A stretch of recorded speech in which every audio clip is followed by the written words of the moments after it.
Bonjour à tous, bienvenue dans Chine France, votre émission quotidienne d'information sur la Chine, sur Mandarin TV. Sans transition, voici les titres de l'actualité.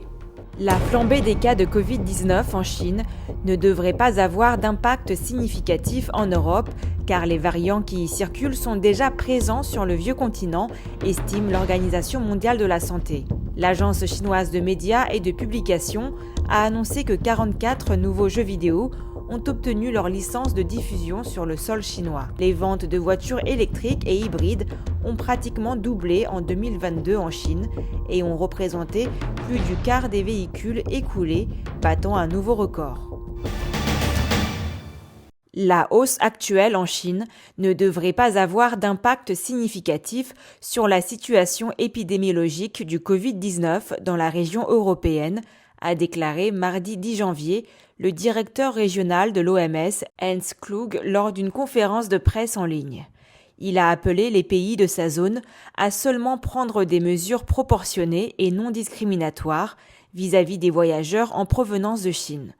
Plusieurs pays, dont les États-Unis, le Japon, la France et l'Allemagne, ont instauré l'exigence d'un test négatif pour les voyageurs en provenance de Chine. L'Union européenne a vivement encouragé la semaine dernière ses États membres à imposer un dépistage réalisé en Chine avant le vol et a encouragé les 27 à compléter le test négatif par des tests aléatoires à l'arrivée sur le sol européen. Selon l'OMS, les 53 pays de la région qui s'étend jusqu'à l'Asie centrale, grâce notamment au fort taux de vaccination, sont bien armés pour faire face au Covid. Toutefois, il importe de maintenir élevé le niveau de surveillance selon l'organisation onusienne. La Thaïlande a accueilli le 9 janvier l'arrivée de milliers de touristes chinois à Bangkok, capitale de la Thaïlande.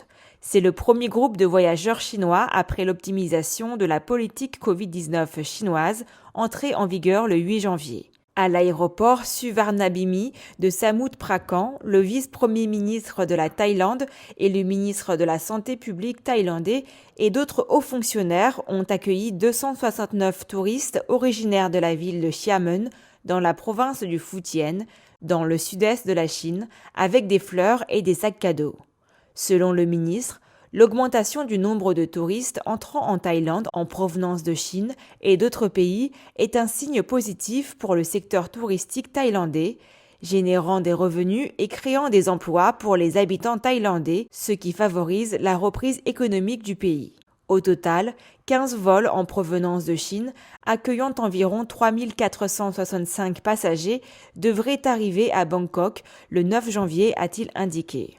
Au total, 15 vols en provenance de Chine, accueillant environ 3465 passagers, sont arrivés à Bangkok le 9 janvier, a-t-il indiqué. Le gouvernement thaïlandais s'attend à ce qu'environ 300 000 touristes chinois visitent la Thaïlande au cours des 3 premiers mois de cette année.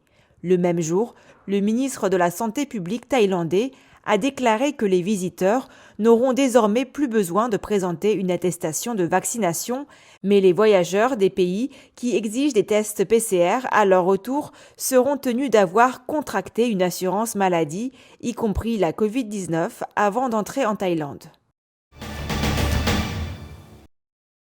La fièvre est l'un des symptômes les plus courants de la Covid-19 et la demande de ces médicaments augmente.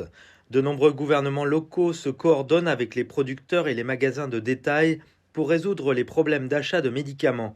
Si l'on prend exemple de Chengdu, la capitale de la province du Sichuan dans le sud-ouest de la Chine, 1 million de comprimés gratuits de médicaments contre la fièvre ont été distribués aux habitants par le biais de 309 pharmacies.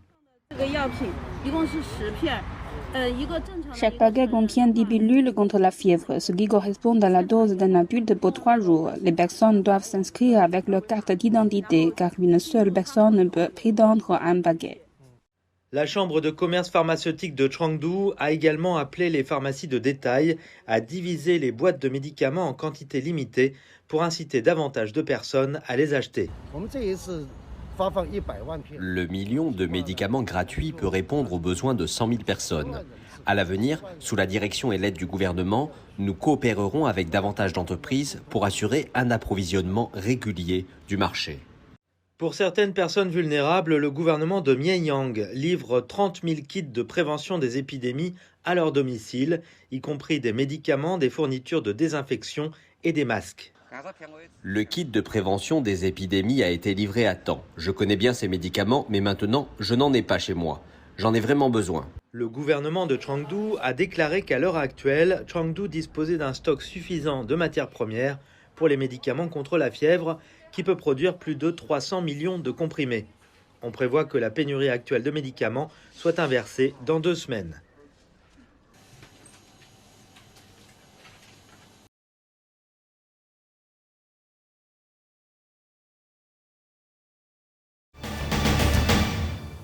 Le nombre de vols entrant et sortant dans les 2 principaux aéroports de Pékin devrait augmenter de 44% pendant la période de pointe des voyages de la fête du printemps par rapport à la même période de l'année dernière. L'aéroport international de la capitale de Pékin et l'aéroport international de Daqing devraient gérer un trafic de 62 000 vols au cours de la période de voyage de 40 jours, selon l'administration régionale de Chine du Nord de l'administration de l'aviation civile de Chine. La période de pointe commencera le 14 janvier, date à laquelle pas moins de 1700 vols entrants et sortants seront gérés quotidiennement. L'aéroport international de la capitale de Pékin devrait accueillir plus de 4,8 millions de passagers pendant la période de pointe, avec une moyenne quotidienne de 121 000 passagers. Depuis dimanche, les vols internationaux arrivant dans la capitale ne sont plus tenus de se dérouter vers d'autres aéroports grâce aux efforts de la Chine pour optimiser la gestion de la Covid-19. Un premier vol international a déjà atterri dimanche à l'aéroport international de Pékin immédiatement après que la règle a été assouplie et plusieurs compagnies aériennes ont annoncé leur intention de reprendre les vols internationaux à l'aéroport international de Daqing de Pékin à partir du 17 janvier. Le 28 décembre dernier, l'agence chinoise de médias et de publication a annoncé 44 nouveaux jeux vidéo ayant obtenu leur licence de diffusion sur le sol chinois. En effet, les autorités chinoises avaient gelé la délivrance de licences aux jeux étrangers pendant 1 an et demi. En Chine, la gestion et la localisation des jeux étrangers constituent une bonne part de recettes financières pour les sociétés de jeux locales. Beaucoup d'observateurs du secteur y voient donc un signe d'assouplissement suite à l'entrée en vigueur d'une série de mesures répressives contre l'industrie vidéoludique en Chine. Dans la foulée, 84 jeux chinois ont également été validés. Selon le média chinois Wandian, en 2022, 512 nouveaux jeux ont décroché le ticket d'entrée sur le marché chinois, en baisse de 32% par rapport à 2021.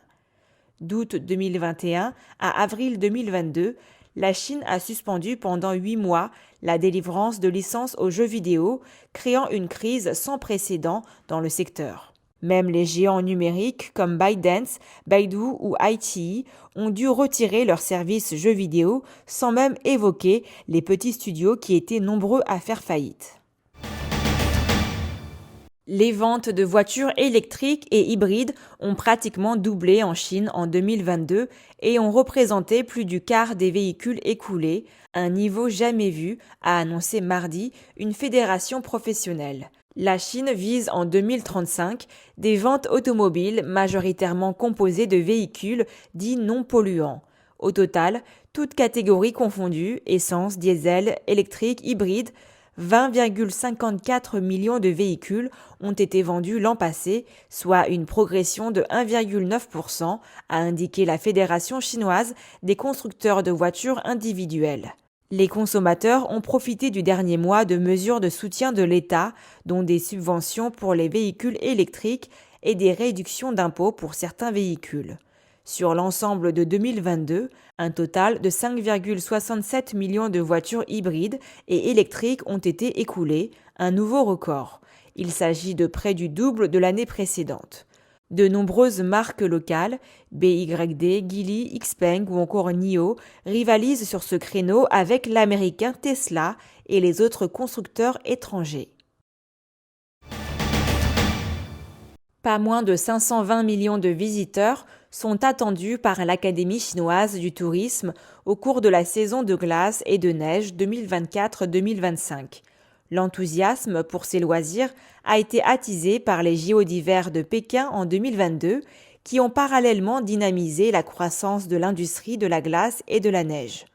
Le secteur du tourisme de glace et de neige en Chine a accueilli 344 millions de touristes au cours de la dernière saison de glace et de neige, générant 474 milliards de yuans de recettes. De 2016 à 2022, la Chine a investi environ 2 888 milliards de yuans dans la construction d'infrastructures dédiées à ce tourisme hivernal. À la fin de 2022, près de 9000 entreprises concernées s'étaient enregistrées dans le secteur. Rien qu'en 2022, 1460 ont été nouvellement créées, soit une hausse de 20,1% en glissement annuel, selon le rapport. Un ancien site d'hominidés datant d'il y a 13 200 ans a été découvert dans la province du Shandong, dans l'est de la Chine, avec plus de 1000 reliques, dont des sculptures en poterie. Le site se trouve dans le village de Zhaotia Shuyao de la ville de Zibo et existait autour de la période de transition entre l'âge paléolithique et l'âge néolithique. Sa zone centrale couvre environ 400 mètres carrés.